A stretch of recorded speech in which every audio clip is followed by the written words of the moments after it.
Hello दोस्तों, स्वागत है आपका आपके अपने YouTube चैनल आत्मनिर्भर क्लासेज में। जैसा कि अपने जो विज्ञान के महत्वपूर्ण प्रश्न थे उसके अपन श्रृंखला चला रहे थे। इससे पहले अपन ने एक वीडियो देखा। अब ये अपना जो सेकंड वीडियो, इसमें हम जानेंगे आज अम्ल क्षार से संबंधित महत्वपूर्ण प्रश्न, यानी कि acid and base. Acid and base में कौन कौन से महत्वपूर्ण क्वेश्चन है जो विभिन्न एग्जाम में आपसे पूछे जाते हैं। इन क्वेश्चंस को पढ़ के आप अपनी एसिड बेस से संबंधित जो बेसिक जानकारी है वो प्राप्त कर सकते हैं। तो दोस्तों, जो अपना पहला प्रश्न है वो है चींटी के डंक में कौन सा अम्ल पाया जाता है। ये सामान्य सा प्रश्न है जो कि बार बार पूछा जाता है कि चींटी के या मधुमक्खी के विभिन्न जो कीट होते हैं उनके डंक में कौन सा अम्ल पाया जाता है। तो दोस्तों, इनके डंक में पाया जाता है फार्मिक अम्ल। फार्मिक अम्ल हम इसको बोलते हैं, या फिर अगर ये नाम ही आपको याद नहीं रहे तो एक इसको IUPAC पद्धति में इसका नाम होता है मेथेनोइक अम्ल। मेथेनोइक अम्ल। तो दोस्तों, फार्मिक अम्ल या मेथेनोइक अम्ल दोनों ही सही आंसर इसके होंगे। चींटी के डंक में पाया जाता है। चींटी की जगह यदि कोई दूसरा कीट आपको दे दे तो भी यही अम्ल आपको इसमें लिखना है। अगला जो अपना क्वेश्चन है, धातु से क्रिया करके अम्ल धातु से क्रिया करके कौन सी गैस देते हैं, यानी कि हमको अम्ल और धातु की क्रिया आपस में करानी है। अम्ल और धातु की क्रिया जब हम कराते हैं तो हमें याद होना चाहिए हाइड्रोजन गैस मुक्त होती है, यानी कि H2 गैस हमारी मुक्त होगी। जब भी हाइड्रोजन गैस मुक्त होती है तो आप समझ जाएंगे वो हाइड्रोजन गैस धातु और अम्ल की क्रिया करने पर मुक्त होती है। कोई सा भी आप एक अम्ल लीजिए, उसमें आप एक धातु का टुकड़ा डाल दीजिए तो जो गैस उत्सर्जित होती है वो आपकी हाइड्रोजन गैस होगी। तीसरा क्वेश्चन है, पेट की अम्लता या अति अम्लता को दूर करने के लिए, पेट की अम्लता या अति अम्लता को दूर करने के लिए आप काय का उपयोग करेंगे। तो सामान्य सी इसकी गोली आती है अपनी MgOH होल ट्वाइस की गोली आती है। इसको अपन अपनी साधारण भाषा में मिल्क ऑफ मैग्नीशियम की गोली बोलते हैं। तो दोस्तों, जो पेट में अम्लता बढ़ जाती है, यानी कि हमारे पेट में अपच हो जाती है, उस स्थिति में हमको कुछ गोली लेनी पड़ती है। तो क्षारीय प्रवृत्ति के रूप में या दुर्बल क्षारीय पदार्थ के रूप में हम मिल्क ऑफ मैग्नीशियम की गोली का उपयोग करते हैं। तो दोस्तों, मिल्क ऑफ मैग्नीशियम इस तीसरे क्वेश्चन का आपका राइट आंसर होगा। चौथा प्रश्न है, अम्लों का राजा किसे कहा जाता है। अम्लों का राजा किसे कहा जाता है, तो इसका आंसर है H2SO4। H2SO4 को हम यहाँ पे सल्फ्यूरिक अम्ल बोलते हैं। इसका नाम होता है सल्फ्यूरिक अम्ल। तो दोस्तों, H2SO4 को अम्लों का राजा कहा जाता है, यानी कि सल्फ्यूरिक अम्ल जो होता है वो विभिन्न अम्लों का इसको राजा माना जाता है। इसके अलावा अपना अगला क्वेश्चन है, अम्लराज या एकवेरजिया बनाने के लिए हम काय का उपयोग करेंगे। तो अम्लराज एक ऐसा पदार्थ होता है जिसमें HCl अम्ल और नाइट्रिक अम्ल दोनों को 3:1 में मिलाया जाता है, यानी कि 3 भाग हमको हाइड्रोक्लोरिक अम्ल या HCl के लेने हैं और 1 भाग हमको नाइट्रिक अम्ल का लेना है, यानी कि 3:1 में हमको HCl और HNO3 को मिलाना है। तो अपने इस प्रश्न का आंसर है, अम्लराज बनाने के लिए हम HCl व नाइट्रिक अम्ल यानी कि HNO3 का उपयोग करेंगे। हाइड्रोक्लोरिक अम्ल और नाइट्रिक अम्ल का हम उपयोग करते हैं। इन दोनों को जब मिलाया जाता है तो हमारा अम्लराज या एक्वेरजिया बनता है। अगला जो प्रश्न है अपना, pH स्केल किसने और कब बनाया। तो जो दोस्तों pH स्केल है अपना, ये pH स्केल बनाया था सोरेनसन नामक वैज्ञानिक ने। pH स्केल किसने और कब बनाया, तो pH स्केल बनाया था सन 1909 में। सन 1909 में एक वैज्ञानिक था जिनका नाम था सोरेनसन, यानी कि सोरेनसन नामक वैज्ञानिक के द्वारा सर्वप्रथम pH का निर्माण किया गया। तो pH के जो खोज करता है, pH पैमाने के, वो pH पैमाने के खोज करता है सोरेनसन नामक वैज्ञानिक। सन 1909 में इनके द्वारा इसको बनाया गया था। अगले क्वेश्चन पे हम बढ़े। हमारा अगला 7वां क्वेश्चन है, अग्निशामक यंत्र में किस रसायन का उपयोग किया जाता है। हम अम्ल और क्षार के बारे में पढ़ रहे हैं, तो यहाँ पे अग्निशामक यंत्र में किस रसायन का यानी किस एसिड या किस बेस का उपयोग हम करेंगे। तो दोस्तों, मैं आपको बता दूं, अग्निशामक यंत्र में NaCO3 का उपयोग किया जाता है। NaCO3 मतलब होता है, Na का मतलब होता है सोडियम और ये hydrogen carbonate. Sodium hydrogen carbonate या अपनी सामान्य लैंग्वेज में इसको बेकिंग सोडा या मीठा सोडा जो अपने घर में आता है वो बोलते हैं इसको। तो बेकिंग सोडे का उपयोग अग्निशामक यंत्र में किया जाता है। क्यों दोस्तों, क्योंकि जब भी इसका अपन छिड़काव करते हैं आग के ऊपर तो ये CO3 जो आपको पीछे दिख रहा है, यहाँ से आपको CO2 गैस मुक्त होगी। और जब भी CO2 गैस मुक्त होती है तो आग बुझाने में सहायता करेगी, इसलिए इसका उपयोग हम अग्निशामक यंत्र में भी करते हैं। अगला अपना प्रश्न है विरंजक चूर्ण यानी कि CaOCl2 को वायु में खुला छोड़ने पर कौन सी गैस उत्सर्जित होती है? तो विरंजक चूर्ण को जब भी हम वायु में खुला छोड़ दें या अपन खुले में ऐसे रख दें तो हमेशा यहाँ पे क्लोरीन गैस मुक्त होती है। कौन सी गैस मुक्त होती है? क्लोरीन। तो हमको ये याद होना चाहिए कि जब भी हम विरंजक चूर्ण को वायु में खुला छोड़ेंगे तो क्लोरीन गैस मुक्त होगी। अगला हमारा प्रश्न है प्रोटॉन H+ ग्रहण करने वाले यौगिक होते हैं। तो दोस्तों प्रोटॉन, जो भी पदार्थ प्रोटोनों को ग्रहण करते हैं वो हमेशा क्षार कहलाते हैं। क्या कहलाएंगे? क्षार। तो ऐसे पदार्थ जो प्रोटोनों को ग्रहण करते हैं वो क्षार कहलाते हैं, और कुछ पदार्थ होते हैं जो प्रोटोनों का त्याग करते हैं। जो प्रोटोनों का त्याग करते हैं वो अम्ल कहलाते हैं, यानी ग्रहण करे तो क्षार और त्याग करे तो अम्ल। अगला जो लास्ट क्वेश्चन है अपना 10वां, सॉरी लास्ट नहीं है, 10वां जो प्रश्न है हाइड्रोजन गैस की पहचान क्या है? आप कैसे पता लगाओगे? कहीं से भी यदि आपको मिल जाए कि हाइड्रोजन गैस मुक्त हो रही है तो आपको पता कैसे लगेगा कि वो हाइड्रोजन गैस है? तो इसकी एक सामान्य सी पहचान है कि इसके संपर्क में आप जलती हुई तिल्ली ले जाए या जलता हुआ कोई मोमबत्ती ले जाए तो ऐसी स्थिति में ये आपको फटफट या पोप ध्वनि के साथ जलेगी।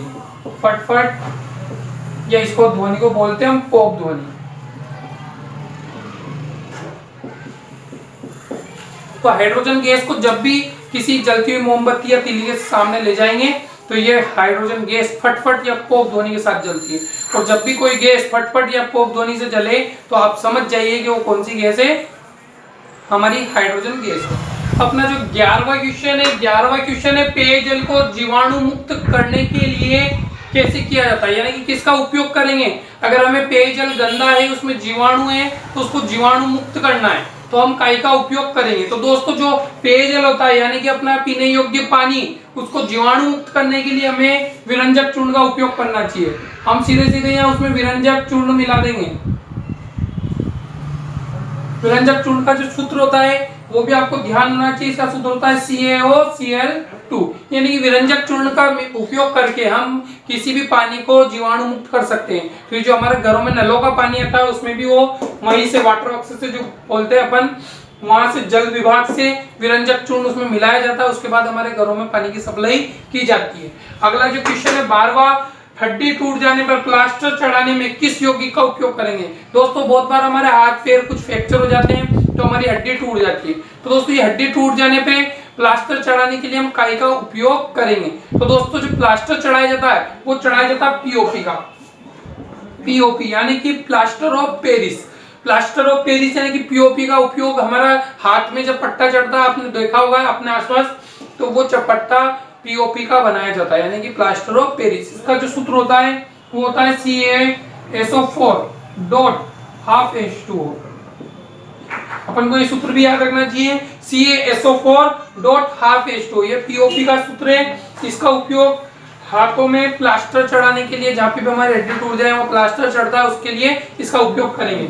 अगला जो प्रश्न है ये बहुत इंपॉर्टेंट क्वेश्चन है, हर एग्जाम में पूछा जाता है, बार बार पूछा जाता क्वेश्चन है कि जो अमिट शाही या बोलते हैं मतदाता शाही, जब भी हम मतदान करने जाएंगे तो हमारे एक उंगली पे एक शाही का निशान लगाया जाता है ताकि हम वापस से मतदान दोबारा नहीं कर पाए, एक निशान के तौर पे वो हमारे पास उपस्थित रहता है। इसके अलावा ये एक पहचान है कि हाँ आपने अपने मत का प्रयोग किया है। तो इस पहचान को अंकित करने के लिए जो शाही लगाई जाती है वो शाही किस यौगिक की बनी होती है या किस रसायन की बनी होती है?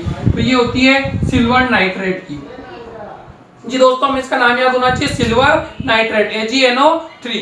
इसका उपयोग उस शाही को बनाने के लिए किया जाता है। अगला जो अपना प्रश्न है, किसी भी देश की औद्योगिक प्रगति का पता किस प्रकार लगाया जाता है? दोस्तों जैसे कि सरकार हर साल अपने आंकड़े जारी करती है कि औद्योगिक दर इतनी रही, 5.1 रही, 5.2 रही, या इस बार कम रही या इस बार ज्यादा रही। तो विभिन्न देशों की जो औद्योगिक प्रगति का पता लगाया जाता है कि वहाँ उद्योग धंधे वो आगे बढ़ रहे हैं या माइनस में जा रहे हैं। तो इसका पता जो लगाया जाता है वो लगाया जाता है H2SO4 की खपत के आधार पर, यानी कि उस देश में जो H2SO4 है यानी कि सल्फ्यूरिक अम्ल है, वो सल्फ्यूरिक अम्ल कितना खर्च हो रहा है। यदि सल्फ्यूरिक अम्ल की खपत बढ़ रही है तो हमारी औद्योगिक प्रगति भी बढ़ रही है।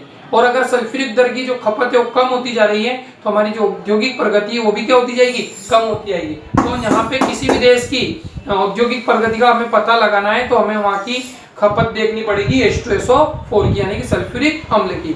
अगला अपना प्रश्न है पीएच स्केल में P किसका सूचक है। बहुत अच्छा क्वेश्चन है ये कि पीएच स्केल में जो P लिखते हैं हम बार बार, यानी कि हम पीएच यहाँ पे लिखते हैं हम एक P एक लिखते हैं H, तो आखिर ये P आया कहां से। तो ये P शब्द होता है जर्मन भाषा का, ये जर्मन भाषा का एक शब्द है जिसका अर्थ होता है पूषांश। पूषांश यानी इसका अर्थ होता है शाब्दिक अर्थ शक्ति। हमारी हिंदी भाषा में हम देखें तो इसको बोलते हैं शक्ति या पावर, पावर इंग्लिश में बोलेंगे या शक्ति। तो पी का अर्थ हुआ जर्मन भाषा के पूषांश शब्द से लिया गया है जिसका शाब्दिक अर्थ होता है शक्ति अर्थात पावर। और यहाँ पे एच का अर्थ होता है हाइड्रोजन आयन, हाइड्रोजन आयन। तो यहाँ पे पीएच का सीधा सीधा अर्थ निकलता है हाइड्रोजन आयनों की शक्ति। किसी भी पदार्थ में हाइड्रोजन आयनों की शक्ति उसकी पीएच कहलाती है। तो दोस्तों आपको ये 15वां क्वेश्चन भी क्लियर हो गया होगा। अगला जो हमारा क्वेश्चन है इमली में कौन सा अम्ल पाया जाता है। एक मोस्ट क्वेश्चन बार बार हर एग्जाम में आया जाने वाला कि इमली में कौन सा अम्ल पाया जाता है। तो दोस्तों मैं आपको बता दूं टार्टरिक अम्ल जो होता है कि इमली में पाया जाता है। इमली में पाया जाने वाला अम्ल टार्टिक अम्ल और कुछ इसकी हल्की सी मात्रा अंगूर में भी उपस्थित होती है। तो जो टार्टरिक अम्ल होता है वो इमली में और थोड़ी सी मात्रा में अंगूर में भी पाया जाता है। अगला हमारा प्रश्न है हमारे आमाशय में या उदर में, उदर यानी पेट में, हमारे आमाशय या उदर या पेट में कौन सा अम्ल बनता है। यानी कि जब हम भोजन करते हैं तो वो हमारे एक थैलेनुमा भाग में जाता है, उस भाग को हम आमाशय बोलते हैं और उस भाग में भोजन के पाचन के लिए हमेशा HCl अम्ल बनता है। HCl अम्ल का मतलब है हाइड्रोक्लोरिक अम्ल। हाइड्रोक्लोरिक अम्ल हमारे पेट में बनता है और ये हाइड्रोक्लोरिक अम्ल जब बनता है इसी से हमारे भोजन का पाचन होगा। तो आपके इस क्वेश्चन का आंसर हुआ HCl अम्ल या हाइड्रोक्लोरिक अम्ल। अगला जो अपना प्रश्न है 18वां, मुंह में दांतों का क्षय कब आरंभ हो जाता है। यानी कि हमारे दांत जो है ये कुछ समय में हम देखते हैं बहुत से लोगों के जो मंजन वगैरह नहीं करते हैं उनके दांत धीरे धीरे पीले पड़ जाते हैं। यानी कि जो ऊपरी आवरण है इनेमल वाला जो चमकीला भाग दिखाई देता है जिससे हमारे दांत मोती के समान चमकते हैं वो वाला भाग हमारा धीरे धीरे घिसने लग जाता है, यानी कि उसका क्षय होने लग जाता है। तो ये क्षय क्यों होता है। तो इसका सीधा सीधा कारण है कि हमारे मुंह की जो पीएच है यदि ये पीएच 5.5 से कम हो जाए, यानी कि मुंह की पीएच 5.5 से कम हो जाए तो हमारे दांतों का क्षय होने लगता है। तो दोस्तों अगर आपके क्वेश्चन आए कि आपके दांतों का क्षय कब होगा तो आपके दांतों का क्षय होने लगता है मुंह की पीएच 5.5 से कम होने पर। यानी कि हमारे मुंह में जब अम्ल ज्यादा बनने लग जाएगा, हम मंजन वगैरह नहीं करेंगे तो हमारे मुंह में अम्ल ज्यादा बनने लग जाता है, उस स्थिति में हमारे दांत घिसने लग जाएंगे, हमारे दांत पीले पड़ जाएंगे। तो दांतों का क्षय 5.5 मुंह की पीएच कम हो जाती है इससे तो होने लगता है। अगला हमारा प्रश्न है अम्लीय वर्षा की पीएच का मान कितना होता है। अम्लीय वर्षा आपने नाम सुना होगा कि हमारे जो प्रदूषण बढ़ रहा है इसके कारण जो पानी है उसमें भी अम्ल की मात्रा बढ़ रही है। तो ऊपर से ऐसी बारिश होना जिसकी पीएच का मान क्या हो 5.6 से कम हो, पीएच 5.6 से कम हो तो ऐसी वर्षा को हम बोलते हैं अम्लीय वर्षा। और ऐसी वर्षा जब गिरती है तो पेड़ पौधों, जीव जंतुओं और ऐतिहासिक इमारतों, मृदा, कृषि सभी को नुकसान पहुंचाती है। तो दोस्तों जो ताजमहल आप देखते हैं वो एकदम व्हाइट कलर का था लेकिन धीरे धीरे वो पीलापन आ गया, उसका बहुत बड़ा कारण इसमें अम्लीय वर्षा का ही है। अम्लीय वर्षा हम उसे ही बोलेंगे ऐसा पानी जिसकी पीएच का मान क्या हो जाए 5.6 से कम हो जाए, यानी कि पानी में अम्ल की मात्रा बढ़ जाए तो ऐसी वर्षा अम्लीय वर्षा कहलाती है। अगला जो हमारा लास्ट क्वेश्चन है आज का इस वीडियो का, लुईस अम्ल व लुईस क्षार के मिलने से बनने वाला यौगिक। लुईस अवधारणा आप सबने अम्ल क्षार के बारे में पढ़ी होगी। यदि लुईस अम्ल और लुईस क्षार को आपस में मिलाए तो जो यौगिक बनता है वो यौगिक हमारा कहलाता है यहाँ पे संकुल यौगिक।